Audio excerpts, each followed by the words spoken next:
இவ்வளவு வாய் பேசிட்டு இப்படி கிட்னி திருடலாமா? அப்படின்னா நீங்க கிட்னி திருடுற கும்பலா?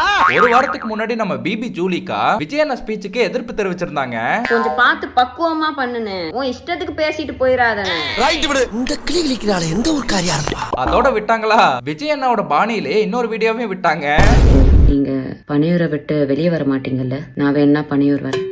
ஏமா வந்த உடனே இவ்வளவு ஹெவியா பெர்ஃபார்மன்ஸ் பண்றியா? யாருமா நீ? அதுக்கு கடுப்பான விஜயண்ணா ஃபேன்ஸ்ல ஸ்கூல் குழந்தை வரைக்கும் கழுவி ஊத்துனா அதுக்கும் இன்னொரு வீடியோ விட்டாங்க. இதத்தான் நான் சொல்றேன், உங்க கட்சியில இருக்க முக்காவாசி ஆளுங்க ஒண்ணு உண்மையிலே மைனர் பசங்களா இருக்காங்க, இல்லைன்னா மண்டேல மைனரா இருக்கிறாங்க. கர்மத்தையெல்லாம் கொண்டியறா ஏக வசனம் பேசுறேன், கேட்டு பேசாம இருக்கியே. நான் கேட்காத மாதிரி இருக்கல, அதே மாதிரி நீயும் கேட்டு கேட்காத மாதிரி. இதுக்கு இவ்வளவு நாள் மாதிரி தலைமறைவாவே இருந்திருக்கலாமோன்ற அளவுக்கு இப்போ ஒரு சம்பவம் வெளிவந்திருக்கு.